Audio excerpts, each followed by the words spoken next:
가톨릭 대학교의 국제학부 강사인 황인택 박사님을 모시고 종동의 포획과 탈주, 군대 예능과 양식적 방역 거부가 재현하는 몸들이라는 주제로 강연을 진행하고 하겠습니다. 강연에는 앞서 오늘 발표해 주실 황인택 강사님의 소개해 드리고 이제부터 발표를 이제 하도록 하겠습니다. 네. 황인택 박사님은 템퍼럴 유니버시티에서 박사를 마치고요. 다양한 평화랑 분쟁에 대한 연구를 많이 하셨네요. 그리고 이제 국가 안보, national security 하고 몸에 대한 어떤 관계성하고 국가 안에서 형성되는 body politics에 대한 테마를 갖고 논문도 쓰셨어요. 네. 그러면 이렇게 인트로덕션 마치고 시작 부탁드립니다. 안녕하십니까. 저장인 김연희 박사께서 소개해 주신 대로 제 이름은 황인택이고, 저는 주로 이제 몸을 통해 국제 정치를 해석하는 방법과 시각자료 분석에 관심을 가지고 있고요. 최근에는 이제 정동 어펙트가 한반도에서 평화와 통일에 가지는 함의가 무엇인지 연구를 하고 있습니다. 네. 그래서 오늘 제가 발표할 내용은 올해 초에 Critical Military Studies, 한국어로 하면 비판적 군사 연구라는 학술 저널에 발표한 논문의 내용인데요. 예를 들어서 군대, 군사주의, militarism, 군사와 militarization, 이런 것들과 관련해서 우리가 평소에 당연하거나 옳다고 여기는 것들이 사실은 우리가 알지 못하는 사이에 조용하게 우리의 일상을 구성하고 영향을 미치고 모든 수준에서 문제를 일으키는 지점들을 드러내고 거기에 대한 대안을 제시하는 저널입니다. 그래서 예를 들어서 유럽 ISA, EISA 이런 곳들에 가면 이제 비판적 군사 연구가 상당히 인기 있는 이제 분과고요.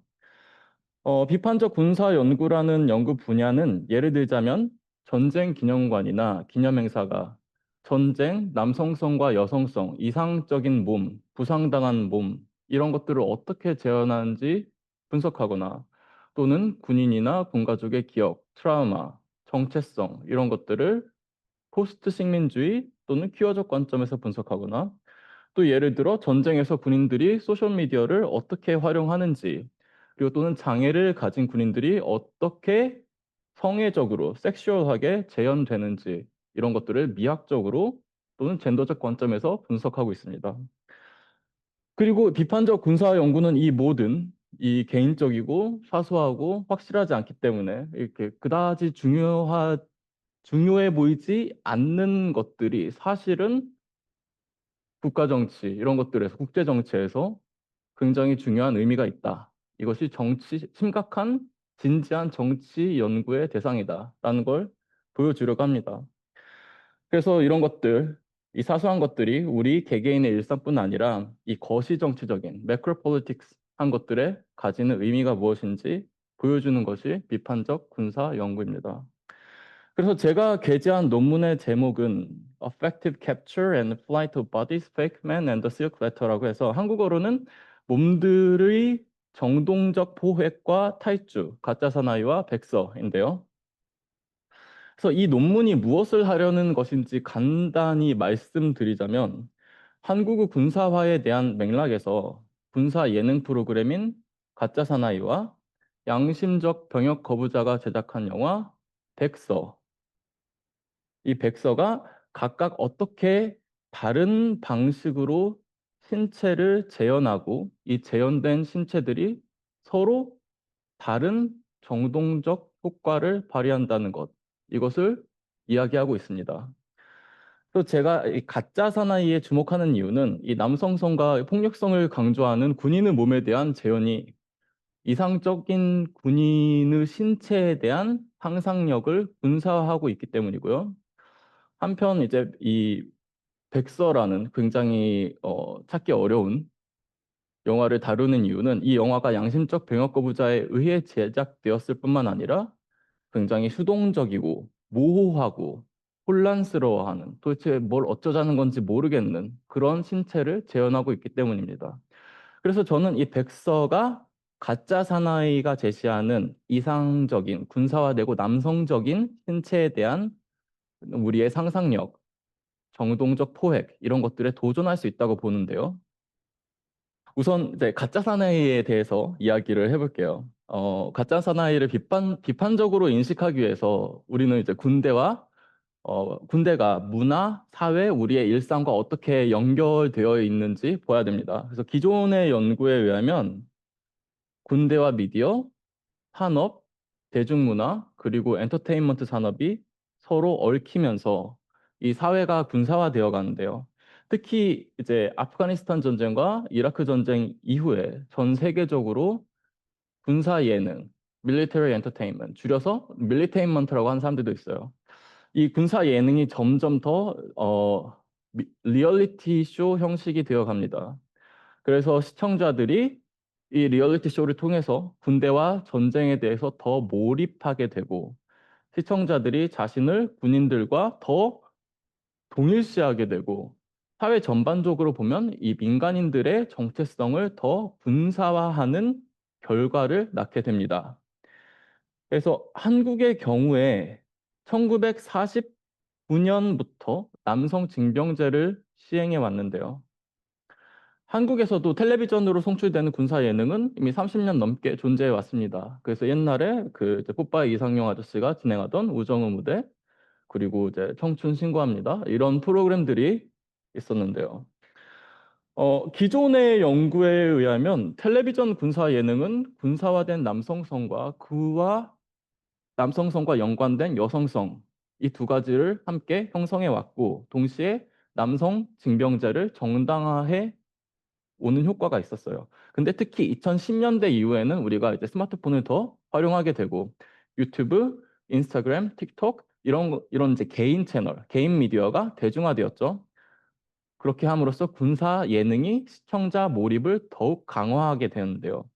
그 가짜 사나이의 경우에 이제 하나의 유튜브라는 하나의 플랫폼에서 시작해서 이제 거기 등장하는 인물들이 인스타나 틱톡 또 다른 이제 유튜브 개인 채널 이런 것들로 확장해 나가는 대표적인 프로그램입니다.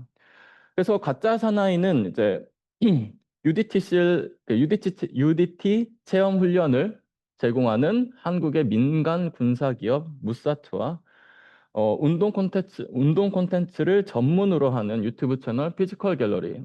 이거는 이제 그 김계란 씨가 제작을 하고 운동 관련 채널 구독자 300만 명이 넘는 이제 가장 구독자가 많은 국내에서 그런 채널이 이제 공동 제작한 프로그램인데요.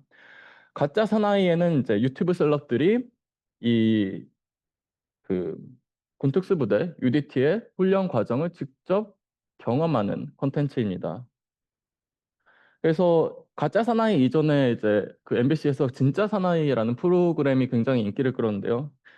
네, 이런 기존의 공중파 군대 예능 프로그램들이 군대를 마치 이제 서머 캠프처럼 이제 여름 뭐 수련회처럼 보이게 만들었다. 이런 비판을 받아왔다면 가짜 사나이는 이제 특수부대 훈련에 거칠고 날 것 그대로의 모습을 전달한다. 이렇게 주장을 하고 있습니다. 그래서 가짜 사나이는 2020년 가장 많이 회자된 인터넷 콘텐츠로 평가가 되고 있고요. 우선은 이제 가짜 사나이가 대중적 인지도와 화제성이 굉장히 높기도 하지만 이전의 군대 예능보다 훨씬 더 가학적이고 더 날것의 느낌이 있고 더 뭔가 군사화된 캐릭터들이 등장한다는 점에서 굉장히 흥미로운 연구 대상이 되고 있습니다. 제가 가짜 사나이와 비교하는 영화 백서는 어떤 시각 자료인지 말씀드리자면 우선 백서 영어로 이제 실크레터인데요. 어, 영화 백서는 감독이 양심적 병역 거부자이고 내용도 양심적 병역 거부에 대한 겁니다. 그래서 이 영화의 줄거리는 입영 통지서를 받고 굉장히 불안해 보이는 성운이라는 이름의 청년의 하루를 따라가는 내용입니다. 영화 백설을 제작한 강상우 감독은 병역 거부로 재판을 받으면서 본인이 왜 병역을 거부하는지 밝히는 소견문을 대신해서 재판부에 이 영화를 제출했다고 알려져 있습니다. 그래서 지금 제가 연구에서 다룬 양심적 병역 거부자들은 주로 이제 여호와의 증인으로 대표되는 그 종교적 신념으로 인한 병역 거부자들도 물론 포함을 할 수 있지만 저는 주로 흔히들 이제 정치적 신념이라고 부르는 것들에 기반한 병역 거부자들의 이야기를 연구해 왔고요. 대표적으로 이분들을 이제 2000년대 초부터 병역 거부 운동을 조직하고 후원해온 전쟁 없는 세상이라는 이제 NGO가 있습니다. 그래서 대체 복무를 도입을 했죠, 현재. 그래서 하지만 현재도 병역 거부 프로그램이 여전히 진행되고 있고요. 그리고 비폭력, 무기 감시 활동을 이제 활발하게 펼치고 있는 NGO입니다. 그래서 한국에서 양심적 병역 거부에 대해서 짧게 설명을 드리자면 대한민국 정부는 반세기 넘게 대규모로 병역 거부자들을 수감을 해왔습니다. 그래서 대한민국 헌법은 개인의 양심의 자유 그리고 그 양심을 표현할 자유 이것들을 보장을 하지만 또한 헌법 제37조 2항은 국가 안보를 이유로 개인의 자유와 권리를 법률로서 제한할 수 있다라고 하고 있습니다. 그래서 헌법재판소에 의하면 양심적 병역 거부자들은 군을 위태롭게 하고 따라서 개인의 헌법적 권리와 자유가 기초하고 있는 국가안보, 이 국가안보라는 중대한 공동의 이익을 위협할 수 있다. 그래서 이들을 개인의 자유를 제한해야 한다라고 이렇게 예외 상태를 설정하고 있는데요. 2017년 기준으로 약 19,000명의 대한민국 남성이 병역 거부로 투옥되었고, 그 이전까지 대략 매년 약 600명의 한국 남성이 군 복무를 거부한 혐의로 기소되어 대개는 18개월의 징역형을 선고받았습니다. 근데 2018년에 헌법재판소가 기존의 판결을 뒤집고 무기를 들지 않는 대체 복무제를 도입해야 한다고 결정을 합니다. 그래서 2020년부터 대체 복무제가 시행되어 왔고요. 하지만 이것도 여전히 개선의 여지가 많은 제도라는 비판이 있습니다. 한반도에서 병역 거부의 역사는 일제시대까지도 거슬러 올라갑니다. 그리고 군사 정권에서도 꾸준하게 종교적이고 비종교적인 병역 거부자들은 존재해 왔습니다. 그런데 2000년에 오태양이라는 이제 그때 당시엔 청년이었죠. 청년이 불교적 평화의 신념을 바탕으로 병역 거부를 선언을 합니다. 근데 이게 그 당시 한국 사회에서는 굉장히 이제 신선한 충격이었어요. 왜냐하면 보통 사람들은 이제 병역 거부라는 것이 원래는 이제 여호와의 증인들만 하는 것이다 라고 생각을 하고 있었는데 아닌 케이스가 나타난 거죠. 그래서 이제 오태양 씨 이후로 여호와의 증인이 아닌 사람들이 꾸준히 병역 거부를 선언하고 감옥에 가기 시작합니다. 그리고 또 마침 한겨레 21에서 병역 거부와 관련된 기사를 내보내기 시작하면서 한국 사회에서 평화주의, 반군사주의 이런 것들을 외치는 병역 거부가 사회적 아젠다로 떠오르기 시작합니다. 그래서 병역 거부자들이 병역을 거부하는 이유는 굉장히 다양한데요. 2000년대 초에는 뭐 보통 이제 평화주의, 반군사주의 이런 거를 외치면서 이제 본인들이 위험하지 않다 이런 거를 좀 어필을 하려고 했다면 시간이 지나면서 개인의 다양한 정체성, 개인의 그러니까 사적인 경험 이런 것들을 강조하기 시작합니다. 예를 들자면 나는 성평등이 중요하다. 또는 나는 퀴어 정체성을 갖고 있다. 자연과 환경을 고려해서 병역 거부를 한다. 나는 채식주의자이기 때문에 병역 거부를 하겠다. 또는 나는 가부장제와 관련된 개인적 트라우마가 있다. 그래서 군대에 갈 수 없다. 이렇게 외친 사람들도 등장합니다. 제가 보기에 공통적으로 이제 병역 거부자들은 본인의 양심에 반하는 행동을 거부하면서 국가가 이제 이들을 순종적인 시민으로 만들려는 시도에 저항을 하고 있다고 보고요. 그렇게 함으로써 특히 이제 폭력을 행사할 수 있는 능력이 국가 생존에 필수적이라는, 즉 그러니까 평화를 원한다면 전쟁을 준비해라라는 이제 슬로건이 있지 않습니까? 근데 그런 아주 오래되고 널리 퍼져 있는 상식에 전면적으로 저항을 하는 어, 행동을 하고 있다고 보고 있습니다. 그래서 가짜 사나이와 달리 이제 이 영화 백선은 이제 독립 영화, 인디 영화이고 강상우 감독의 초기작입니다. 그래서 뭐 굉장히 지금은 접근이 어렵고요. 하지만 이 영화는 이제 2011년 서울 LGBT 영화제를 비롯한 여러 독립 영화 상영회에 초청된 이력이 있고요. 특히 이제 국립현대미술관 서울관에서 2020년에 특별전 언플래트닝이라는 이제 그 전시를 했는데요. 여기서 상영이 됐습니다. 이 전시는 한국 전쟁이 무엇이었고 한국 전쟁이 어떻게 기억되고 이 기억이 어떻게 사회적 약자들의 일상에 흔적을 남기고 지금까지 우리 사회와 문화를 형성하고 있는지 알려주는 전시였는데요. 이 백설한 영화가 이러한 맥락 속에서 전시되고 소비된다는 사실이 이 영화가 한국에서 군사적 남성성과 군사주의에 의해 포획되지 않고 정동의 탈주를 촉진할 수 있는 가능성을 보여주고 있다. 이렇게 보고 있습니다. 그래서 특히 이제 겉보기에는 연약하고 모호해 보이고 뭔가 알 수 없는 몸들이 이런 것들을 통해 우리가 삶을 지켜가는 방식, 우리가 우리의 생명을 지키는 방식을 좀 다르게 상상할 수 있지 않을까. 이런 걸 얘기하고 싶고요. 그렇다면 전쟁에서 왜 몸에 주목해야 하는지. 제가 이제 주로 연구하는 거는 몸과 국제 관계의 국제 정치 관계인데요. 어, 이 전쟁에는 어떤 몸들이 등장하고 이 몸들은 무엇을 하는가? 이거 좀 진지하게 봐야 된다고 생각합니다. 그러니까 우리가 질문할 수 있는 건 이제 국제 정치에서 평화와 전쟁에 대한 소위 진지한 연구에서 몸이 무엇을 할 수 있는가? 몸의 역할은 무엇인가?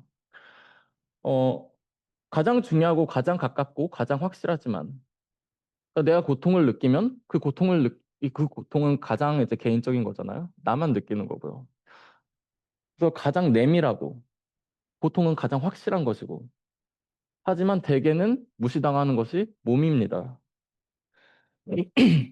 근데 전통적 국제 정치학의 입장에서 전쟁이나 전쟁의 가능성에 대해서 이야기할 때 대개 몸처럼 개인적이고 사적이고 좀 미시적인 것, 사소한 것 이런 것은 이제 진지한 국제 정치학의 주제로 적합하지 않다고 여겨지는 경우가 많습니다. 하지만 비판적 군사 연구, 페미니스트 국제 정치, 페미니스트 평화 연구 이런 것을 보면 이런 분야에서는 전쟁에서 죽고 다치고 고통받는 것 무엇이냐? 그것들은 살과 피로 이루어진 실제 사람의 몸이라는 거죠. 이 사실에 주목을 해야 된다고 얘기를 하고 있습니다. 그래서 전쟁과 폭력적 갈등 속에서 인간의 몸은 이제 죽기도 하고 강제 이주를 당하기도 하고 고문당하고 성폭력의 피해자가 되기도 하고 부상당하고 다양한 형태의 신체적 손상을 겪습니다. 그래서 전쟁과 군사와 그리고 군사주의의 주요 타겟은 살과 피로 이루어진 몸이고 우리의 일상을 살아가는 몸이고 전쟁은 신체적 경험이고 몸은 전쟁의 중심에 있는 것이다. 몸은 전쟁을 증언하는 것이다. 직접 이것을 인식해야 된다라고 주장을 하고 있고요. 특히 비판적 군사 연구에서는 이제 폭력을 느끼고 감각하는 경험 그리고 이제 예를 들어서 내가 느낀 것, 내가 고통을 느꼈다, 내가 아팠다. 이거는 이제 언어나 문자로 다 표현되지 않는 겁니다. 그냥 단순히 아팠다는데 뭐 어떻게 아픈 건데. 이게 문자로 다 표현되지 않습니다. 그런 걸 이제 체화된 경험, embodied experience라고 하는데 여기에 관심을 가지고 있고요. 왜냐하면 특히 이제 몸을 느낀다라는 게 비판적 군사 연구에서는 군사화가 깊어지는 과정을 이해하는 데 핵심적이고 동시에 이 느껴진 것들이 기존의 정치 질서에 도전할 수 있는 소스가 되기 때문입니다. 왜냐하면 내가 뭔가를 느꼈다. 이거는 굉장히 복잡한 것이기 때문이죠. 특히 이제 화해, reconciliation, 화해 및 평화와 관련해서 우리는 이제 사회에서 남들과 서로 다른 몸들과 함께 공존해서 살아갈 수밖에 없는데 그런 몸을 또 인식하고 느끼는 것이 이제 전쟁과 화해 과정에서 어떻게 중요한지 어, 그 비판적 군사학자 그 케빈 맥솔리에 의하면 신체적 공존이 발생할 때 적대와 우정의 관계는 흐려질 수가 있으며 우리의 인간성, 우리가 함께 살아가야 하는 인간성을 생각할 때 연약한 육체와 우리가 서로 취약함, 상호 취약성에 대한 공감, 이런 공감에 기반한 대안적인, 사회에 대한 대안적인 인식이 생길 수 있다라고 얘기를 하고 있죠. 그래서 전쟁으로 훼손된 몸을 느끼고 인식하는 것이 민족주의적 경계를 뛰어넘는 공감과 연대의 가능성을 열어주기도 하고, 이렇게 우리가 공유하는 신체적 경험이 어떻게 정치적 분열을 넘어설 수 있는지, 그래서 마음을 열고 느끼려고 하면 전쟁을 다르게 접근할 수 있다라고 얘기를 하고 있습니다. 그리고 페미니스트 평화 연구 역시 전쟁의 신체적 본성에 주목을 하고 있고요. 전쟁이 몸이 지닌 근본적 취약성을 드러낸다는 것을 강조합니다. 특히 이제 전쟁과 분쟁 연구에서 그 신체적 전환, 코포리얼 턴이라고 하는데 이거를 이끌어온 곳이 이제 페미니스트 평화 연구입니다. 그래서 이제 신체적 전환이라는 거는 그 전쟁과 분쟁을 바라볼 때 우리 취약한 신체에서 시작해 보자라고 하고 있는 거고요. 그러니까 국가 대 국가에서 뭐 서로 이제 무슨 네고시에이션을 하자 이런 얘기가 아니라 취약한 신체가 전쟁과 분쟁과 화해를 얘기할 때 어떻게 할 수 있는가 이거를 바라보자는 얘기죠. 그래서 이제 페미니스트 평화 연구는 화해와 평화 구축의 과정에서 이런 갈등을 완화하는 과정에 몸이 어떻게 중요한가, 몸이 무슨 역할을 할 수 있는가를 강조를 하고 있고요. 어, 특히 이제 그 핀란드 탐페레 평화연구소에서 특히 이런 연구를 많이 했는데요. 예를 들어서 이제 따리아 바이리넨이 제안한 신체적 평화 구축, corporeal peace building이라는 개념이 있는데 이런 개념을 보면 이제 평화라는 것이 몸들 간의 일상적인 만남을 통해서 형성되는 것이고, 근데 중요한 건 어떤 몸이냐? 이 몸들은 사실 증언하는 몸, 상처 입은 몸, 내가 그 상처를 기억하는 몸, 또는 전쟁이나 분쟁에서 침묵당한 몸, 그리고 여기에 저항하는 몸들. 근데 그렇다면 폭력 개념 역시 그냥 국가 사이의 폭력뿐만 아니라 전쟁 이후에 벌어지는 폭력, 국가 정치의 이면에서 재생산되는 폭력, 계속되는 종속과 억압, 일상에서, 가정, 일터에서, 대중문화에서 이런 것들을 사유하면서 이제 화해와 평화를 생각하는 좀 네, 대안적 공간, alternative space를 열기 위해서 이런 부분들을 보고 있습니다.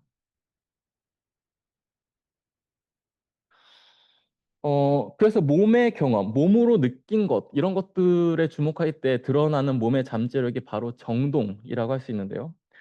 근데 정동에 대해 합의된 정의는 없고요. 저는 주로 이제 스피노자의 영향을 받은 브라이언 마스미의 정동 개념을 보고 이제 그걸 가지고 작업을 하고 있습니다. 그래서 제가 이해한 바로 정동이란 건 영향을 받고 영향을 줄 수 있는 신체의 능력이고 몸들의 마주침에서 생기는 굉장히 순간적인 그리고 언어로 완벽하게 표현되지 않는 무엇인가이고 그리고 몸이 우리가 예상한 것과 다른 것이 되기, becoming을 가능하게 하는 어떤 잠재성. 그러니까 우리가 다른 것이 될 수 있는, 우리 몸이 다른 것이 될 수 있는 잠재성이고요. 그래서 정동이라는 거는 몸으로 느낄 수밖에 없는 것, 언어로 온전히 표현되지 않는 것이고, 근데 이제 중요한 건 여기서 이제 브라이언 마스미의 경우에 여기서 정동은 감정, 이모션과 좀 다른 것이라고 얘기를 하고 있습니다.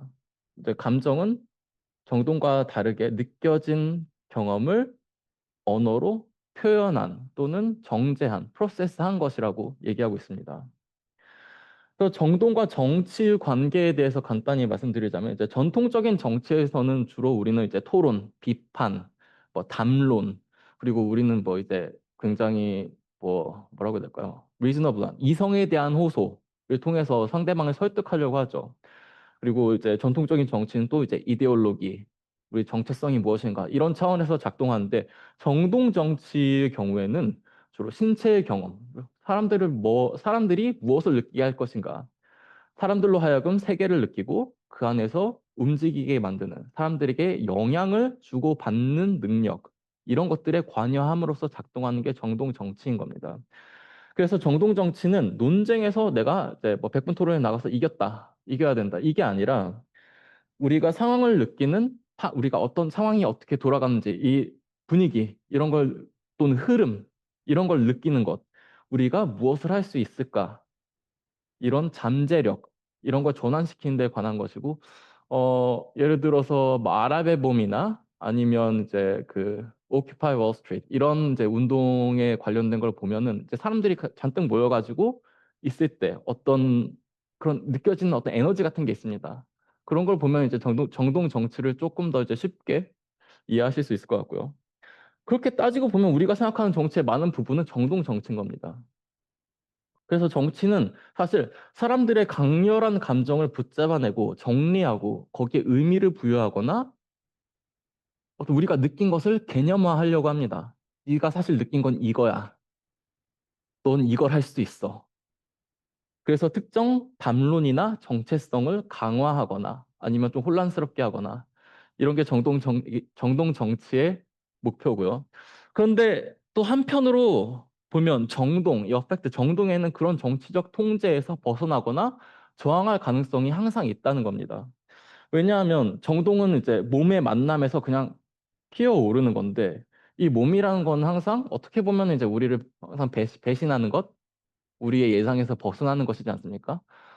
내가 정말 나도 모르는 사이에 어떤 병이 들 수 있는 거고, 내가 밖에 나가려고만 하면 뭐 화장실에 가고 싶어진다. 내가 뭐 그럴 수도 있는 거고요. 뭐 원하지 않을 때 얼굴이 빨개지거나, 식은땀이 흐르거나, 제가 컨트롤할 수 없는 부분들이 몸에는 굉장히 많습니다.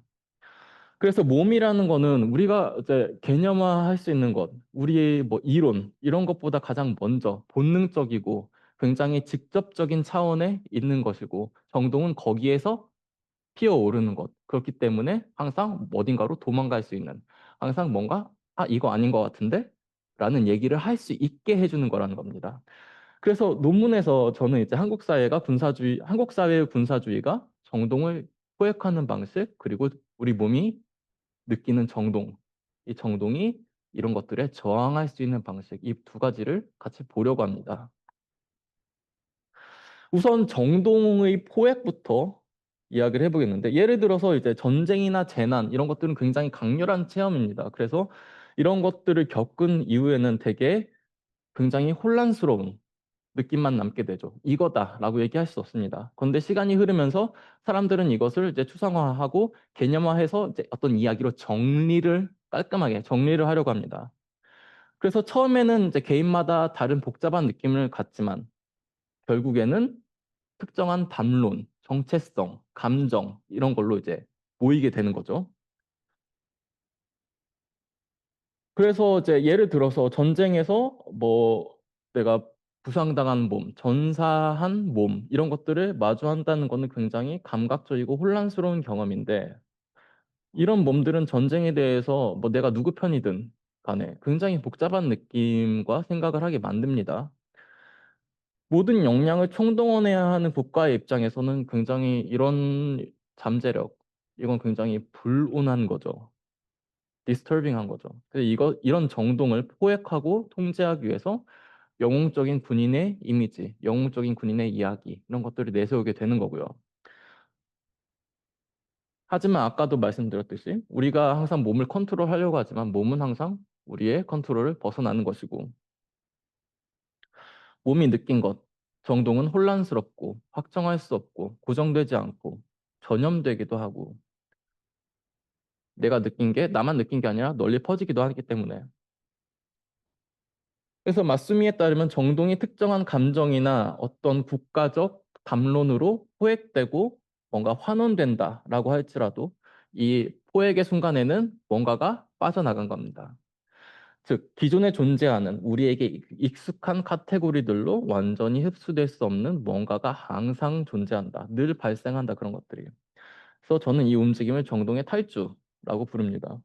그래서 정동의 탈주라는 거는 이제 모든 경험이 언제든지 다른 것이 될 수 있다. 우리가 가진 이데올로기나 언어가 경험을 전적으로 규정할 수 없다. 것을 보여주는 거고요. 이와 관련해가지고 주목할 만한 연구가 있는데, 이제 신진숙의 후쿠시마 원전 사고 이후에 관한 이제 분석이 있습니다. 후쿠시마 사고가 있었고 이제 굉장히 혼란스러워졌죠.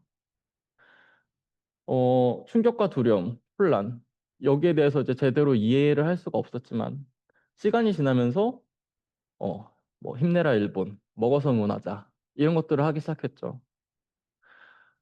그리고 일본은 이제 전통적으로 그 1945년 이후에 재건서사가 있고요. 그래서 이제 신진숙은 이러한 과정이 후쿠시마 재난이 개인들에게 불러일으킨 다양한 의미와 감정이 널리 퍼지는 것, 이 의미와 느낌이 다양해지고 널리 퍼지는 것, 이런 것들을 제안을 한다라고 얘기를 합니다. 그래서 그 일본 정부와 언론, 주류 사회는 제2차 세계대전 이후에 반복되어 온 재건과 발전이라는 우리에게 익숙한 담론을 통해서 이 후쿠시마 재난을 다시 써내려간 것이고요.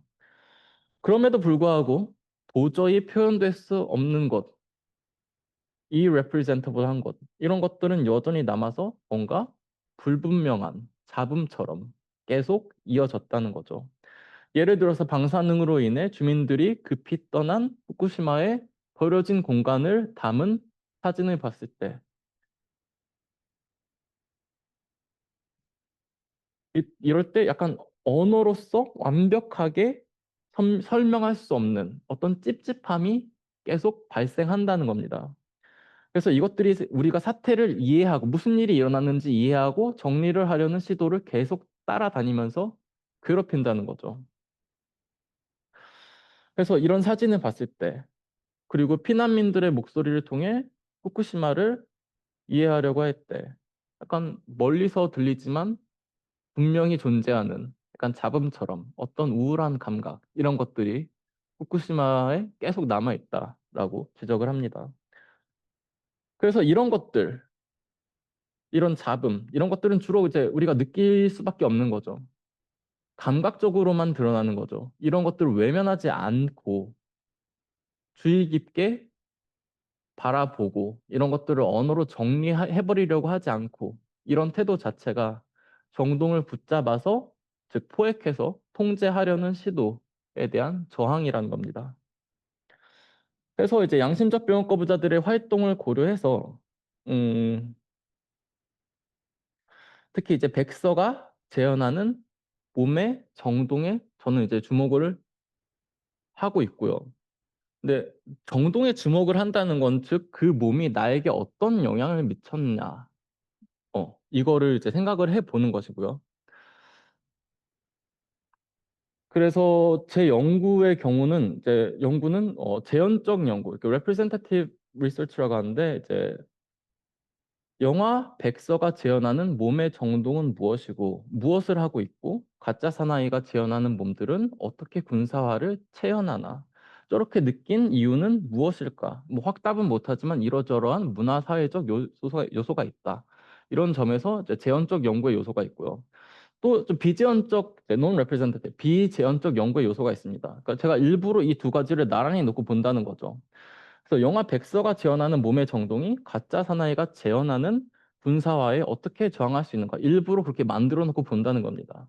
그래서 정동이 즉 이거는 정동이 무엇을 할 수 있는지 무엇을 하는지 어떤 새로운 생각과 감각의 공간을 열 수 있는지 내가 이제 다르게 느낄 수 있는 공간 이렇게 하면 다르게 느낄 수 있을 거야 라고 할 수 있는 그러니까 그런 능력을 어떻게 만들어 주는지 이런 것들을 또 이제 일부러 한다는 점에서 비제한적인 요소도 있습니다.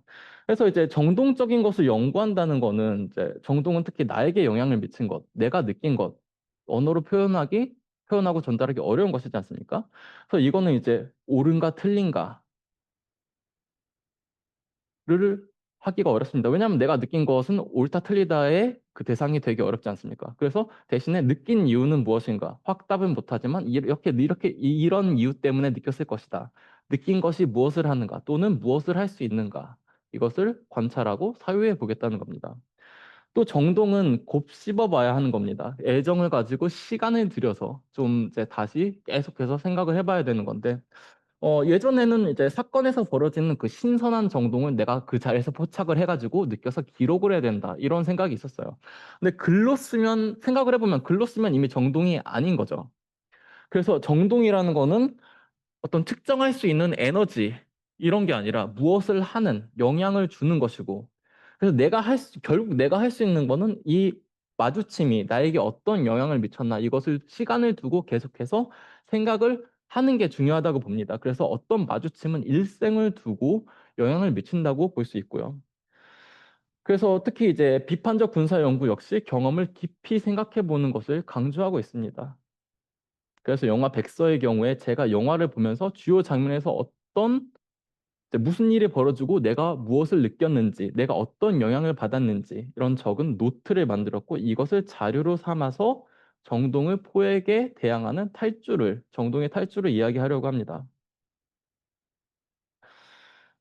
우선 이제 가짜 사나이에 대한 분석을 말씀드리겠는데, 첫 번째 분석은 이제 군사에는 가짜 사나이에서 몸이 어떻게 묘사되고 그 과정에서 정동을 어떻게 포획하고 어떻게 군사화를 강화하는지 어떤 효과가 있는지 이제 보여드리려고 했습니다. 우선 이제 잔혹함과 남성성이 생산하는 정동을 저는 이제 발견했는데요.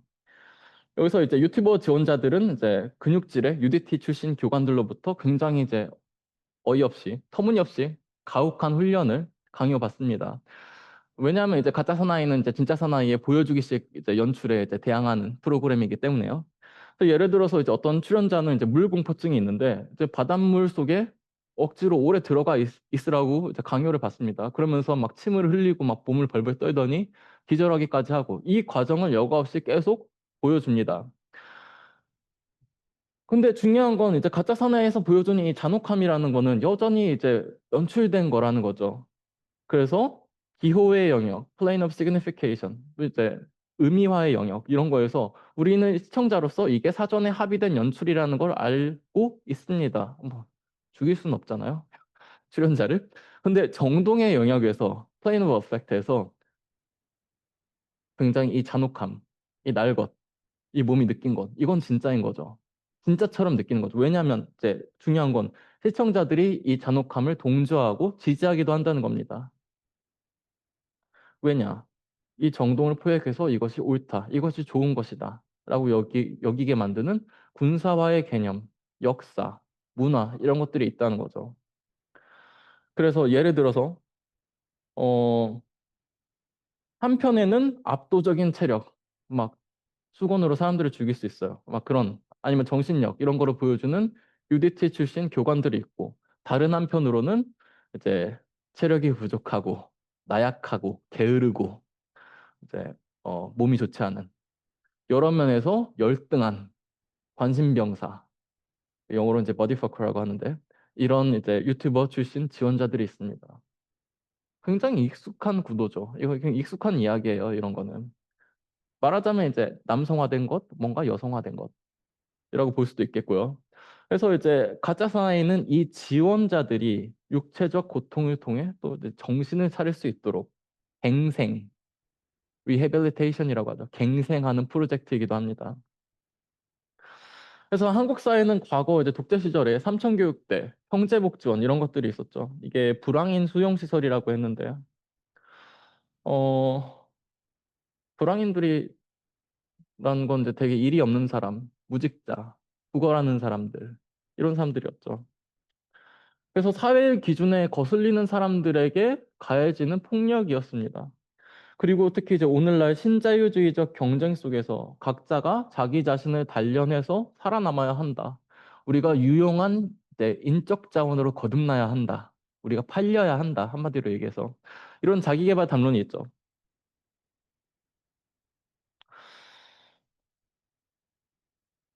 그래서 가짜 사나이는 이런 익숙한 역사, 이런 담론을 공유를 합니다. 시청자들과. 그러면서 이제 시청자들을 군사주의와 군사적 남성성을 찬양하는 이런 정동적으로 충만한 공간 속으로 다시 한번 끌어들이게 되는 거고요. 또한 이제 예를 들어서 어 뭐 키키 스미스의 아브젝트 예술이 재현하는 몸과 비교를 했을 때 가짜 사나이가 재현하는 몸 이런 것들은 시청자들에게 이건 우리가 익숙한 구도, 우리가 알고 있는 몸이지 않습니까? 그래서 자신의 보는 방식을 되돌아보게 하는 뭔가 그러니까 이게 뭐지 하고 의문을 제기하게 하는 그런 기회를 차단을 하는 겁니다. 그래서 그러니까 다시 말씀드리자면 가짜 사나이에 나타나는 몸들은 너무 쉽게 이해되는 몸입니다. 그냥 뭐 그런가 보다 하는 우리가 이미 알고 있는 몸, 더 이상 궁금하지 않은 몸, 우리가 이미 그냥 파악해버린 몸 이런 것이기 때문에 정동을 더 빠르게 포획할 수 있는 거고요. 어, 그래서 두 번째 분석은 이제 양심적 병역 거부자가 제작한 영화 백서가 재현하는 몸이 한국의 군사주의의 컨텍스트에서 어떻게 정동의 탈주를 촉진하는지 이야기를 해보겠습니다. 아까 언급했듯이 두 번째 분석의 자료는 제가 영화를 보면서 만든 노트인데요. 이 어떤 장면에서, 제가 좀 중요한 장면에서 무슨 일이 벌어지고 있는지, 내가 무엇을 느꼈고, 내가 어떻게 영향을 받았는지를 보고 있습니다. 그래서 노트 일부를 이렇게 좀 얘기를 해보겠는데요. 제가 그냥 읽겠습니다. 제가 이렇게 썼는데 달팽이는 느릿하게 기어간다. 성우는 깊은 낮잠에 잠겨 있다. 방 안의 공기는 무겁고 탁하고 어둑하다. 우편 배달부가 문을 두드린다. 등기해요. 그가 말한다. 편지를 뜯어본 성우는 곧장 밖으로 나가 거리에 버려진 냉장고 위에 걸터 앉는다. 아마 입영 통지서인 것 같다. 그의 시선은 초점을 잃은 채 지쳐버린 눈빛으로 길고양이들을 따라간다. 그는 말보로 레드를 꺼내서 불을 붙인다. 연기를 내뿜으며 천천히 거리를 걷는다. 발걸음엔 방향도 목적도 없어 보인다. 그래서 아마 뭐 오래전부터 병역을 거부하기로 마음을 굳혔겠지만 이제 성우는 실제 행동에 나서야 한다. 그러나 그는 특별히 뭔가를 하려고 하는 것 같지는 않다. 나는 다가오는 공경 앞에 서 있는 성운의 수동성과 걱정을 감지한다.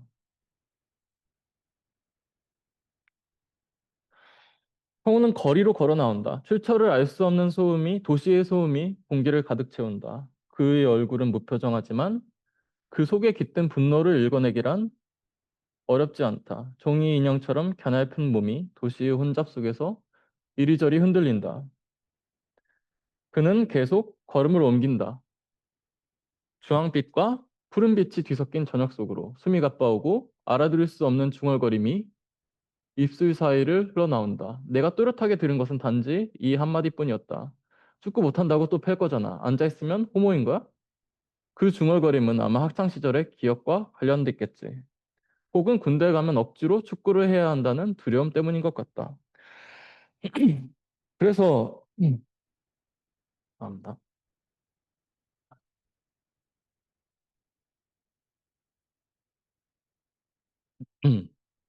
그래서 여기서 이제 가짜 사나이가 보여주는 뭐 확신, 이런 어떤 프라이드, 결단력 이런 거는 이제 백서에서는 나타나지 않습니다. 대신 저는 백서가 이제 일본 사회학자 도미야마 이치로가 말한 폭력을 예감하며 공포 속에 몸을 웅크린 상태 이런 것들을 이제 정동적으로 서사한다고 제안을 하는데요.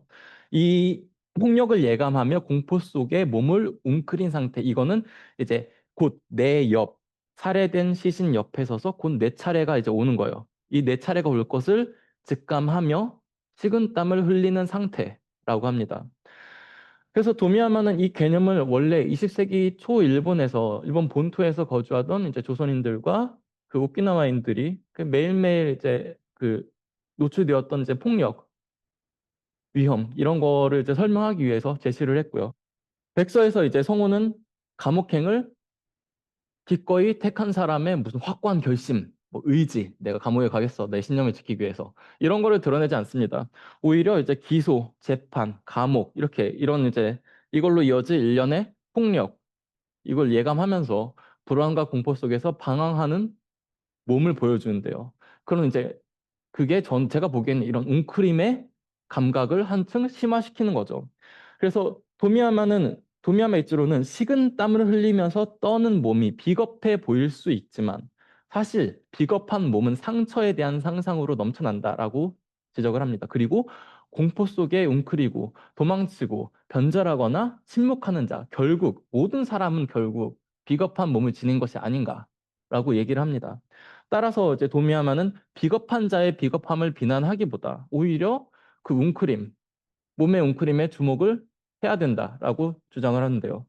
이거는 단순히 우리가 공유하는 우리 취약한 몸에 공감을 하자, 육체적 취약성에 공감하자 이 차원에서 얘기가 아니라 핵심은 비겁한 몸, 우리가 이제 불안해하는 몸, 떨고 있는 몸 이런 것들을 통해서 새로운 관계 맺음의 가능성이 있다는 거죠. 그리고 그, 자명해 보이는 미래, 곧 죽을 것 같은데, 죽을 수밖에 없을 것 같은데, 이런 미래를 바꿀 가능성이 이 떨고 있는 몸, 도망가는 몸, 비겁한 몸에 있다는 얘기입니다.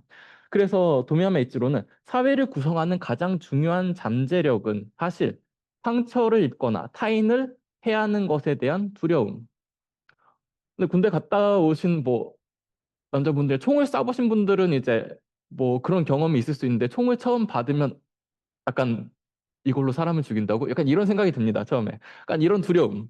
타인을 해야 할지도 모른다는 두려움이 있는데 여기에 있다. 여기에 사회를 구성하는 가장 중요한 잠재력이 있다는 거죠. 그래서 도미야마가 말하기를 이제 겁쟁이를 추방하고 죽음의 각오를 맹세하는 게 아니라 겁쟁이이기 때문에 상처받는 것을 두려워하고 그렇기 때문에 사람을 죽이는 것을 두려워하는 사람들이 이 사회를 구성해가는 그런 것에 미래를 거는 작업이 필요하다라고 합니다. 그래서 저는 이제 영화 백서에 나타난 성운의 몸에 주목하는 것이 가짜 사나이가 재현한 그 한국의 군국주의적 군사주의적 프라이드와 군사화된 남성성의 포획으로부터 어떤 이제 정동을 탈주시키는 작업이 될 수 있다라고 얘기를 하고 있는 거고요. 그 다음 노트를 보면 또 읽겠습니다. 방 안에 홀로 앉아 성우는 메모지 위에 군입대를 거부하는 이유를 적어 나간다. 그러나 몇 줄을 채우지 못한다. 가끔씩 기침이 터져 나온다. 창밖에서는 오토바이와 자동차 소음이 귀를 파고든다. 반지하방이지만 낮에는 의외로 햇빛이 넉넉히 스며드는 듯하다. 이제 그는 더 이상 글을 쓰지 않고 담요를 덮은 채 몸을 뉘었다. 잠시 눈을 감았다가 다시 뜨고 눈을 뜬 순간에는 어딘가 먼 곳을 응시한다. 그는 잠에 빠져드는 듯 하면서도 아닌 듯 경계에 머물러 있다. 그래서 이 장면은 성운의 수동적인 몸을 보여줍니다. 어떻게 좀 한가롭기도 하고 좀 정지된 느낌을 주고 어떤 결심이나 완결의 순간처럼 보이지 않습니다. 그래서 이 장면은 가짜 사나이가 제시하는 이상적 기준을 상징하는 어떤 단단한 몸들 이런 것과 달리 영화 백서에서 이 몸은 상실, 모호함, 결정되지 않은 이런 느낌을 주는데요. 저는 이러한 모습이 양심적 병역 거부 운동의 변화되는 풍경과 연결이 된다고 얘기를 합니다. 그래서 2000년대 초반에 이제 양심적 병역 거부 운동이 이제 처음 본격화되었을 때 그때 운동의 중심은 국가폭력 앞에서 신념을 지키기 위해 자기가 직접 감옥에 가는 남성 활동가들이었습니다. 그래서 이제 이들이 굳건한 의지를 가진 용감한 남성 영웅이다라고 취급을 받았고요. 근데 시간이 흐르면서 병역을 거부하는 이유가 아까도 말씀드렸듯이 굉장히 다양해집니다. 특히 어떤 사람들은 굉장히 떨리고 굉장히 머뭇거리는 목소리로 내가 군대의 공격적 남성성이 두렵기 때문에 내가 섬세하고 여성스럽기 때문에 내가 퀴어이기 때문에 병역을 거부한다 라고 얘기하기 시작합니다. 그런데 이 사람들은 내가 비겁한 게 아니다 라고 얘기하는 대신에 내가 무섭고 내가 나약하고 내가 여성적인데 그게 나쁜가요? 음, 그건 잘못이 아니고 부끄러운 것도 아니다라고 굉장히 조심스럽게 얘기를 해온 거고요. 이 점에서 이제 영화 백서가 재현하는 성운의 몸과 양심적 병역 거부자들의 몸은 어떤 이제 비슷한 메시지, 비슷한 이제 작용을 하고 있다고 보고 있습니다. 즉 확고한 결심이나 자부심, 단호함 이런 것들이 아니라 오히려 방황하고 결정을 미루고 어떤 이런 이렇게 비겁해 보일 수 있는 수동성 속에서 어쩌면 서로의 삶을 이어갈 수 있는 가능성이 더 강화된다는 거죠. 그래서 정동 정치로 이거를 해석하자면 삶에 대한 불안이나 공포 이거를 하자. 즉 담론이나 정체성 이런 건 내게 아니잖아요. 타자에게 떠넘기기보다 내가 겁쟁이로서 이거를 받아들이면서, 즉 계속 내가 느낀 것을 곱씹어 보면서 이것으로 타자와의 관계를 재구성하고 대안적 일상, 대안적 미래 이런 거를 만들어 나가려 하는 것. 이것이 바로 정동 정치다라고 볼 수 있고 대안적인 정동 정치라고 볼 수 있고요.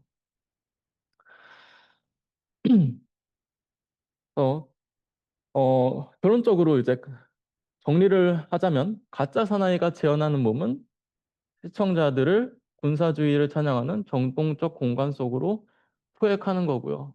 거기에는 이제 한국 사회의 그 문화나 역사가 있습니다. 반면 영화 백서에 나오는 성운의 몸은 다가오는 폭력 앞에서 보이는 모호함, 수동성, 그 두려움 속의 웅크림 이런 것들을 드러냅니다. 이런 점에서 이제 백서가 재현하는 성운의 몸은 군사주의를 교란할 수 있는 몸의 잠재력을 우리가 어떨까? 사유할 수 있는 공간 이런 걸 열어준다. 우리가 의문을 던질 수 있는 공간을 열어준다. 정동을 통해서 이거 아닌 것 같은데 이게 맞는 것 같은데 이렇게 생각해 보면 어떨까? 이런 걸 할 수 있게 해주는 거죠. 그래서 이제 결론은 우리가 느끼고 감각한 것에 좀 더 주의를 기울이고 이런 것에 좀 더 충실해진다면, 즉 우리가 서로에게 정동하고 정동될 수 있는 능력에 더 마음을 기울인다면 우리의 일상과 정치를 모두 변화시킬 수 있을 것이다 라는 거고요. 특히 이제 그 논문과 관련해서 그렇다면 한국 사회에 뿌리 깊게 자리 잡은 군사주의와 군사적 남성성과 같은 지배적 담론과 정체성의 포획으로부터 우리가 탈출을 할 수 있다라는 겁니다. 이것으로 마치겠습니다. 예, 들어주셔서 감사합니다. 너무 좋은 발표 감사드립니다. 자, 이제 저는 오늘 한 10분 정도 디스커션을 좀 준비를 하려고 이제 커멘트랑 이제 좀 질문들을 준비를 해 왔습니다. 첫 번째 이제 발제를 들으면서 여러모로 많은 생각들이 드는 게 있는데요. 한편으로서는 이제 그 브라이언 무스유미가 새로운 책이 하나 나왔어요. Power of Personality. 그래서 이제 트럼프하고 메가에 대한 글을 많이 적어요. 그래서 결론적으로 이제 에펙트 정동理論을 사용을 하면서 어떻게 우리가 지금 사는 사회를 이해를 하는 방식이 옛날에는 뭐 이념주의, 뭐 공산주의, 뭐 신자유주의 이렇게 이념적으로 어떤 활동을 이해를 했다면 이제는 desire, fantasy, affect, right? 왜냐하면 사실 트럼프를 이해를 할 수 있는 게 그렇게 rational한 게 아니잖아요. 그래서 이제 옛날에 어떤 enlightenment framework를 갖고 우리는 이렇게 뭐 militarism이나 fascism이나 이렇게 폭력적인 어떤 organization을 reason을 통해서 리론적으로 분석을 하면서 반박을 하는 게 아니고 사실 effect를 통해서 진짜 이해를 해야 되고 깊이 파악을 해야 된다. 그런 주의점에서 이게 어떤 지금 뭐 전 세계에서 갖고 있는 패시즘만 아닌 한국에 갖고 있는 militarism, right? It's also fascism. 그 관점에서 어떻게 이걸 좀 깊이 이해를 할 수 있는지 조금 그런 연결이 되는 생각이 듭니다. 그래서 뭐지 한편으로서는 이게 뭐지 인택 박사님의 연구가 신체 탈군사화, right? disarmament. 근데 disarmament를 우리가 주로 생각을 했을 때 military weapons를 좀 줄이자, 뭐 핵을 줄이자, 뭐 군사를 줄이자 그런 관점에서 주로 생각을 하지만은 사실상 우리가 필요한 거는 이 군사화가 엄청나게 politically unconscious에 들어와 있고 어떤 사회에 normalize 되어 있고 이게 그냥 어떤 남성주의, 여성주의가 아닌 여성 혐오잖아요, 결론적으로.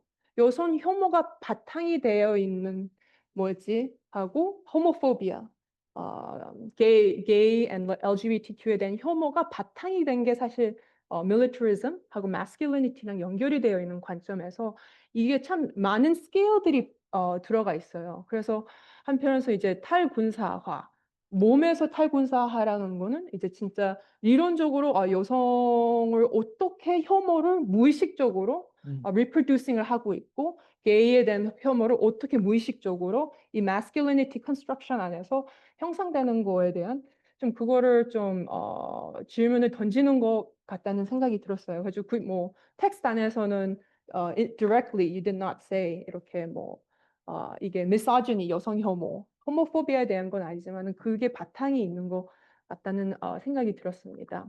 그래서 한편에서 이제 그 affect theory, 정동 이론이 비판적 군사 연구랑 어떻게 연결될 수 있는지 참 좋은 메서드를 introduce를 한 거에 대해서 참 뜻깊다고 생각을 했었고요. 하고 이제 트래디셔널한 어떤 feminist가 여성이랑 전쟁, 여성과 평화를 주로 연구를 하시는 분들은 좀 이판적으로, 젠더적으로 주로 생각을 하잖아요. 그러니까 여성의 몸이 어떻게 전쟁 안에서 폭력을 받았냐, 빅tim 안에서 그런 혐오를 받고 그래서 어떤 feminist politics가 주로 형성이 되는 상황 안에서 조금 더 그냥 여성 gender representation, 그러니까 어떤 여성 몸, 남성 몸, 그거보다 어떻게 몸들끼리에 서로 느끼고 이게 사실 얘기했듯이 우리가 의식되지 않는 경험들을 어떻게 커뮤니케이트 해야 된다는 좀 그런 거가 깊이 들어가는 면에서 또 한편으로서 이제 여성 페미니스트 연구가 어떻게 에펙트를 통해서 여자의 여자, 남성의 몸 안에서 또 다시 어떤 disarmament at a bodily level. 그럼 이제 점점 여성분들을 이제 군사에 넣어야 된다 그런 얘기를 하잖아요. 그래야지 이제 여성 어떤 젠더 이퀄리티를 한다. 그것도 사실 representation인 거잖아요. 50대 여성, 50대 남성이 하면 어떤 젠더 이퀄리티. 근데 그거에 대한 좀 비판적인 리론이 필요한데 이제 이 affect가 in one way 그 컨디셔널 이제 열려진다고 생각을 합니다. 그래서 이 논문이 좀 던지는 질문은 이제 잭 란시어가 얘기하는 distribution of the participle, right? The distribution and the partition of the sensible. 그러니까 우리가 어떤 감각으로서 뭐가 다르다, 뭐가 멀리 있다, 뭐가 가까이 있다라는 그런 프레임워크를 좀 다시 변형하게 되는 것 같아요. 그래서 다시 에펙트에 대한 리론을 봤을 때는 주관적, 객관적, subjective, objective가 사실 그 경계선이 없어요. 그러니까 나라는 것 자체가 나가 아닌 거잖아요. 사회 안에서 만들어지는 나잖아요. 남성도 사회 안에서 만들어지는 게 남성인 거잖아요. 왜냐하면 그 남성주의나 여성주의는 사실 혼자 되는 게 아니고 누가 저를 봐줘야 돼요. 그러니까 게이즈라는 게 필요하고 그거에 대한 recognition이 필요해요. 그러니까 뭐 내가 남성 명을 갖고 있는 여성이라고 발버둥을 치지만은 어느 정도의 타인의 그 reflection이 있어야 돼요, recognition. 근데 이제 그게 좀 문제점이 되는 거죠. 그러니까 결론적으로는 이 객관적인 하고 주관적인 아니면 개인적인 아니면 집단적인 하고 public 공공적인 하고 private 한 memory 이런 바운드리 안에서 이 affect theory가 이 붕괴를 시켜준다고 생각을 해요. 왜냐하면 사실 한국 냉전 기억들을 주로 봤을 때 주로 공공 기억을 얘기를 하고 private 그러니까 제주에서 어떤 제주 4.3을 얘기했을 때 이게 공공 기억인가 아니면 어떤 가족들이 아는 private 기억인가 뭐 밀리터리도 사실 그런 거잖아요. 이게 private experience인가 개인적인 experience가 아니면 공공적인 사실 experience인가 공중적인 폭력인가. 근데 이제 에펙트나 이런 이벤트를 주목하는 점에서 그런 우리가 옛날에 갖고 있는 스키마, right? private public 이런 것들을 좀 붕괴시키는 하고 새로운 perception을 열어주는 좀 그런 contribution work를 하는 것 같습니다. 자, 저는 이 질문이 너무 좋았어요. 첫 번째 질문. 순동적이고 두려움에서 사로잡힌 몸이 평화를 가져오고 삶에 보장할 수 있을까? 참 그 질문을 던졌을 때 도대체 어떤 몸들이 같이 있어야지 우리가 생각하는 안보, 안정, 평화가 뭘까에 대한 좀 질문을 되게 던진 것 같아요. 그래서 이 페이퍼 안에서도 되게 많은 ethical한, political한 질문들을 많이 던졌어요. 자, 그 점에서 제가 좀 궁금한 게 있었던 거는 이제 메소드가 처음에 capture of affect. 그러니까 affect를 잡는 게 그 가짜 사나이고 affect를 도망치는 게 뭐지? 병력 거부. 이렇게 다르게 했었잖아요. 하지만은 이 페이퍼의 어떤 argument는 우리가 이 비겁한 몸, 두려운 몸에서 새로운 정치, 새로운 관점이 나오는 거잖아요. 그러면 이 새로운 몸, 이 비겁한 몸, 이 두렵고 공포스러운 몸이 왜 처음부터 안 나와요? 좀 그 시퀀스에 대한 궁금증이 있었어요. 왜 이 몸들이 메인이 아닌가 좀 생각이 들었어요. 그래서 이렇게 이 capture of affect and flight of affect를 생각을 했을 때 저는 사실 이 공포 자체가 벌써 affect가 캡처된 상황이라고 생각을 했을 때 I want to, I guess, in one way, 이 마이너적인, becoming적인 어떤 포텐셜을 갖고 있는 분들을 왜 주목하지 않고 왜 나중에 나오는지, 네, 그게 좀, 그 초이스에 대한 좀 궁금증이 있었던 것 같아요. 자, 제가 진짜 사나이에 대해서 또 생각을 이제 얘기를 했었을 때, 그 얘기를 던졌잖아요. 우리가 벌써 알고 있는 몸, 익숙한 몸. 근데 저는 되게 익숙하지 않는 몸이고 오히려 그 몸들이 제일 비겁하다는 몸을 생각이 들었어요. 왜냐면 진짜 사나이를 이제 덕분에 페이퍼를 통해서 한번 봤는데 이제 유튜브에 이제 나와요. 가짜 사나이. 가짜 사나이. 그러면 이렇게 좀 몸이 크고 운동을 하시지 않고 머리가 노랗고 피어싱하고 좀 그렇게 되게 다양한 몸들이 차에 타서 이 자연에 들어가잖아요. 그러니까 어떤 면에서 사회 바깥에 나가는 거잖아요. 그래가지고 derealization 형상이 생기는 거잖아요. 그러니까 하지만은 이 군사 UDT 사람들은 이게 현실이다. 이게 raw한 reality라고 어떤 면에서 판타지를 작용을 하는 거잖아요. 그러니까 이 영화 분석, 가짜 사나이의 분석들을 조금 더 깊게 갔었으면 좋겠다라는 좀 생각들이 있었어요. 왜냐하면 이 스페이스에 대한 공간. 그러니까 다들 자연에 들어가요. 그러니까 뭐 아니면 뭐 폭포. 그러니까 그러니까 그게 사실 뭐지 독일 패시즘 역사를 들어갔을 때 자연이랑 역사가 되고 지금 일본 alt-right 패시즘도 자연이랑 들어가는 거잖아요. 자연과 몸, 남성. 그러니까 이런 좀 미세한 signification 그 각각 미센신 안에서 랜드스케이프에서 오는 effect. 그러니까 그냥 그 몸과의 느낌이 게 아닌 그 어떤 nature에 대한 effect 안에서 만들어지는 dynamic alienation이 되잖아요. 사회가 없어지니까 이제 권력이 어떻게 이 안에서 다시 형성되고 또 이게 남자가 아닌 남자 아이처럼 또 infantilization을 또 하는 부분이 있잖아요. 그러니까 이게 UDT 분들은 다 어른 남성이에요. 하고 다 똑같은 옷을 입어요. 유니폼. 하지만 사실 막상 오는 사람들은 다른 옷들을 입고 다양한 몸들이 있어요.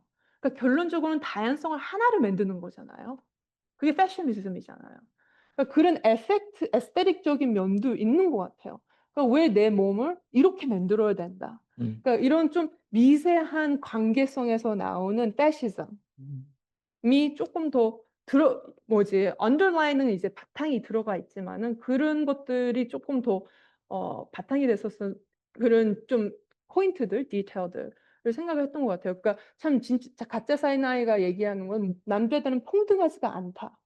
이 평등하지 않는 사회 하고 이 그 가짜 사나이가 만드는 어떤 현실 안에서 생각하는 또 자본주의. 근데 이제 또 그게 사실 그 silk letter랑 연결돼 있는데 그 씬이 있잖아요. 그 남자가 버려진 refrigerator에 앉잖아요. 그러니까 다 버려진 몸들이에요. 근데 그게 사실 현실인 거잖아요. 하고 만약 북한이 뭐 전쟁이 터지면 사실 도시에서 싸울 거예요. 이 자연에서 싸우는 게 아니고. 그럼 어떤 로맨티시즘을 만드는 거잖아요. 그러니까 이런 모든 가짜 사나이가 만들어가는 myth and romanticism 하고 어떤 면에서는 그 Silk Letter란 단편 영화가 리얼리티를 보여주는 거예요. 그 판타지를 깬다는 느낌이 들어요. 사실 몸은 이렇지 않다. 현실은 도피하는 게 아닌 이 자본의 poverty의 이 social abandonment가 이게 현실이다. 그러니까 그 어떤 면에서 판타지 역량을 둘이 미러링 했을 때 조금 더 어떤 시너지도 되지 않았을까 많은 생각들이 들더라고요. 그래서 이제 좀 마지막 어떤 투 포인트들은 한편으로서는 저는 늘 이런 생각이 들어요. 이렇게 돈이 많은 강남 뭐 분들은 군사적으로 마스큘리니티를 퍼폼할 필요가 없어요. 그러니까 사실 돈 있는 사람은 마스큘리니티가 필요 없어요.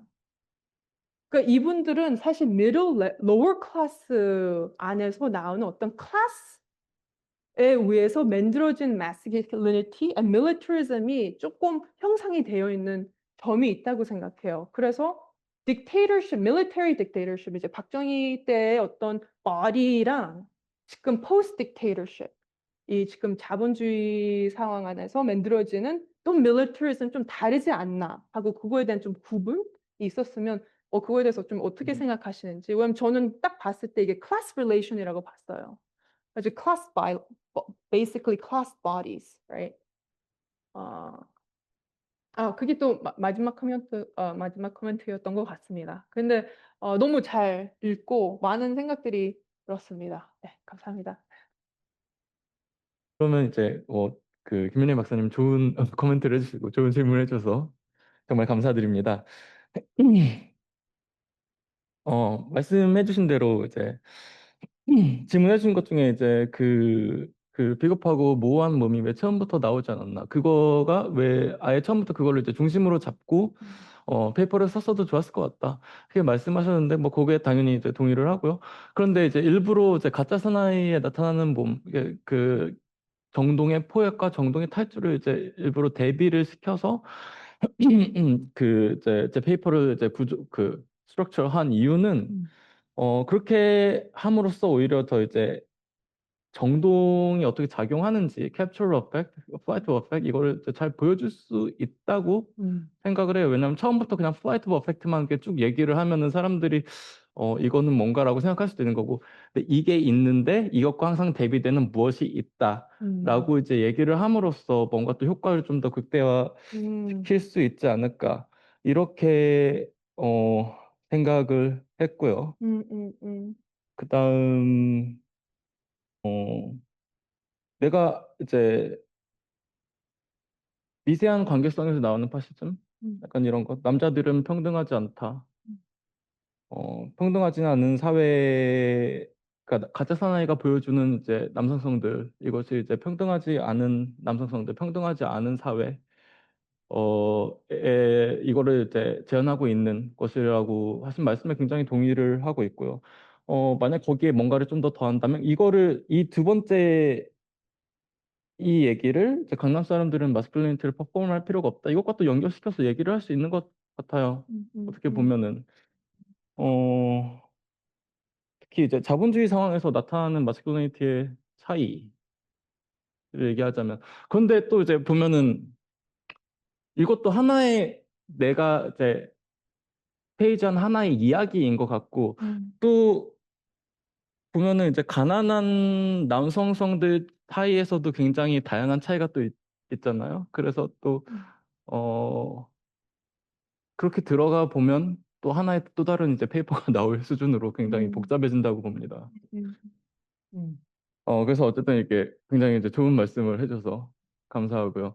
혹시 또 뭐 질문하실 내용이나 질문이 지금 뭐지 없, 없는 것 같습니다. 그러면 어떻게 네. 그러면서 인터포스 예. 마무리로 그리고 네. 그 이거를 준비하면서 한 가지 더 제가 말씀드리고 싶었던 게 있는데요. 약간 이런 이제 평화에 관련된 얘기, 우리가 얘기하고 있는 게 일단은 이렇게 마이크로 폴리틱스 같은 거잖아요. 보통 이제 매크로 폴리틱스라고 하면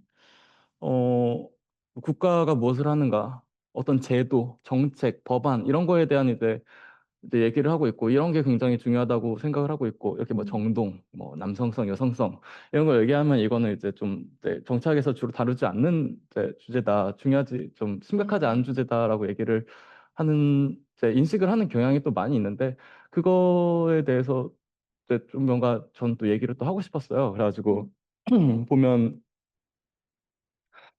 어 이걸 가지고 이런 얘기를 하면 학회를 가면 보통 이제 이게 어떻게 이게 이제 실제 정책과 연결이 될 수 있는가 이런 질문을 또 많이 받곤 하거든요. 어떻게 될 수 있을까? 이런 이제 마이크로 폴리틱스한 내용들이 이런 어펙트와 관련된 거를 이게 확실하지 않은 내용이잖아요. 이걸 어떻게 정책과 연결시킬 수 있을까라고 이제 고민을 많이 하는데 실제로 이제 제가 이제 또 북유럽에서 이제 박사학위를 하고 왔는데 실제로 이제 북유럽에서는 이런 내용들을 그 평화 외교에 적용을 하려는 노력을 또 많이 하고 있습니다. 그래서 실제로 또 북유럽 하면 이제 그 강소국들이 많이 있고 강소국들의 역할이 이제 분쟁 해결, 평화 구축 이런 외교를 많이 하고 있는데요. 죄송합니다. 아, 네.